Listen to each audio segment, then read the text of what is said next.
안녕하세요. 쏙쏙이 선생님입니다. 반갑습니다. 제가 평소에 목소리로 이렇게 인사를 드리다가 오늘 처음 얼굴로 인사를 드렸어요. 좀 어색하기도 한데 그래도 자연스럽게 하려고 노력을 해보겠습니다. 선생님들 1차 시험 치느라고 정말 고생하셨습니다. 모든 선생님들께 박수를 보내드리고 싶어요. 문제를 보니까 애매한 문제도 있었고 난해한 문제들이 많아서 많이 어려우셨을 것 같다는 생각이 들더라고요. 그래도 내가 열심히 달려온 만큼 또 간절한 만큼 최선을 다해서 후회를 남기지 않고 치르고 왔다면 그것으로 충분하다고 생각을 합니다. 선생님들 이제는 2차 준비가 남아 있어요. 2차 준비하기 전에 충분하게 휴식을 취하시면서 다시 달려나갈 힘을 얻으셨으면 좋겠고요.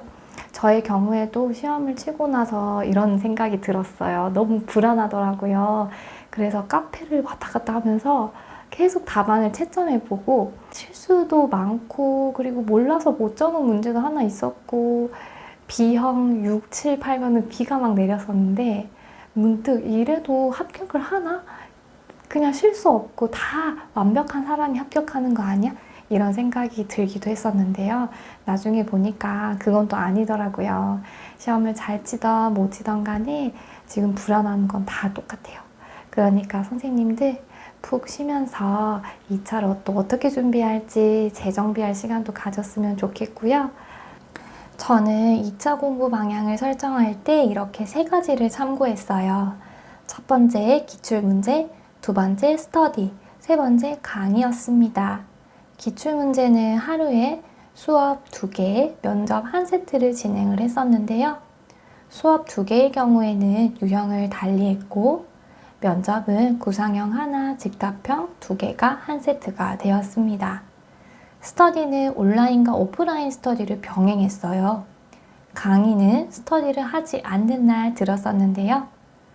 1차 강의와 다르게 지식을 계속 입력하고 인출하는 것에 중점을 두기보다는 강의를 듣는 것 자체로도 사례 지식을 쌓을 수 있도록 노력을 했습니다. 이건 실제로 제가 1차 합격 발표가 나기 전까지 스터디를 진행했던 계획표입니다. 숫자를 세어보면 11개 정도밖에 되지 않은 걸 발견하실 수 있을 거예요. 생각보다 그렇게 많지 않죠? 온라인, 오프라인 스터디를 병행했는데도 말이에요. 이처럼 모든 유형을 다 돌리지 못하더라도 괜찮아요. 2차 시험을 어떻게 하는지 그 감을 잡는 데 중점을 두었습니다. 스터디는 수업 실현과 면접만 진행을 했어요. 평가원의 경우에는 교환 작성도 있는데요. 이때 저는 초수라서 바로 교환을 쓰거나 수업 실현도 시간을 정해서 하는 게 너무 어렵더라고요.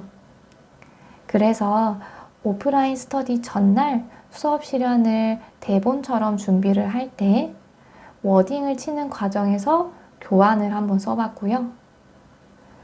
오프라인 스터디에서 수업 실현 면접을 할 때는 모범 답안을 나만의 글로 바꾸어서 책상 위에 두고 그 글을 그냥 보면서 읽고 연습해 보기도 했습니다.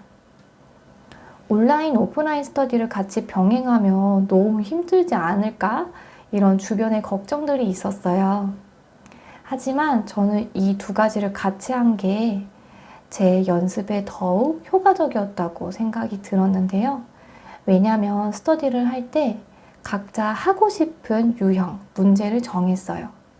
그러다 보니까 내가 어제 오프라인 스터디에서 했던 수업 실현과 면접 문제를 집에 와서 다시 한번 정교화해 볼 수 있는 기회가 생기게 된 거예요. 집에서 해본 것을 재촬영을 해서 온라인 스터디에 올리게 되면 또 새로운 피드백을 받을 수 있겠죠? 영상 촬영은 가장 중요한 부분이라고 생각을 해요. 영상 촬영을 해야 내 표정이 어떤지, 어떤 말투를 쓰고 발문을 하는지 이런 것들을 정확하게 알 수가 있거든요. 혹시라도 부담스러워서 스터디를 하지 않거나 불가피하게 스터디를 구하지 못한 선생님들께서도 영상 촬영을 꼭 활용해 보세요. 혼자서 연습을 하더라도 많은 도움이 될 수 있을 거예요. 강의는 스터디를 하지 않는 날 들었었는데요. 강의를 듣는 순간에 인출을 바로바로 하고 또 도움이 되는 것은 메모를 하면서 보았습니다. 또 강의 시간을 1차 공부와 다르게 공부 시간에 포함을 했어요. 발표 전에 강의를 완강을 했었는데요. 그 이유가 있습니다. 제가 생각을 해보니까 1차 발표가 나서 혹시라도 떨어지게 되면 강의를 듣기 싫을 것 같은 거예요. 그래서 벌금 스터디를 만들어서라도 강의를 끝까지 완강했던 기억이 납니다.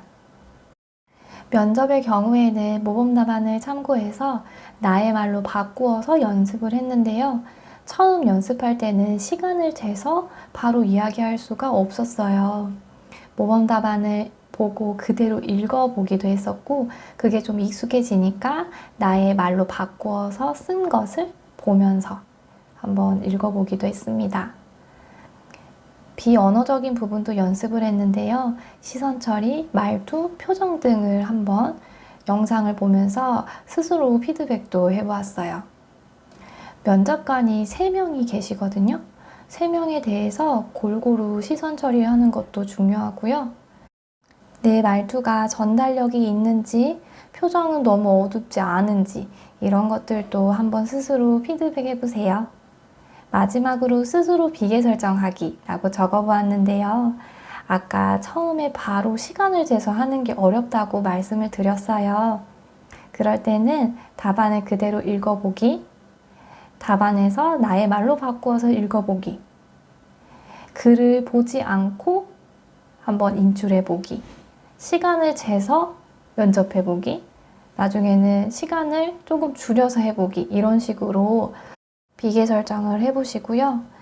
아직 이런 것들이 어려울 수 있어요. 그럴 때는 그냥 모범 답안을 읽고 연습을 하시는 것도 충분하니까요. 너무 불안해 하시지 않았으면 좋겠습니다.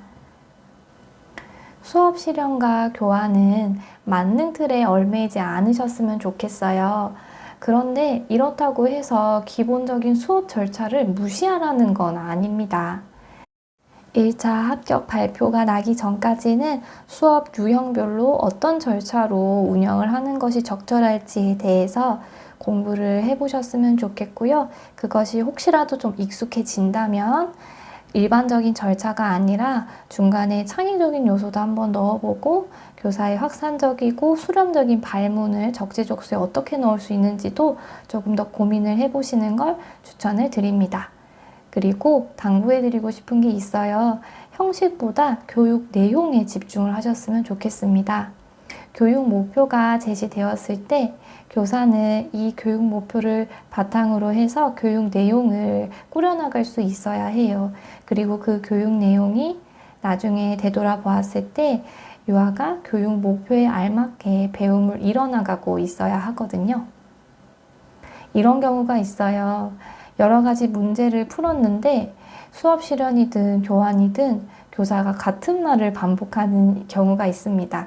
이때는 기술적인 부분, 수업의 절차적인 부분에 집중을 해서 그런데요.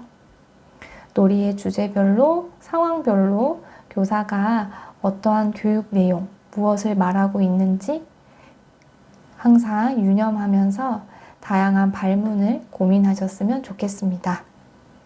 네, 이렇게 1차 합격 발표가 나기 전까지 2차 공부 방향에 대한 꿀팁들을 알아보았는데요.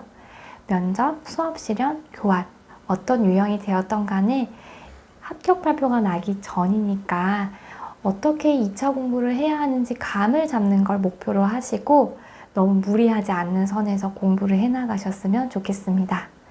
다음 영상에서는 작년 21학년도 평가원 수업 실현 문제를 제가 모범 영상을 담아볼 예정입니다.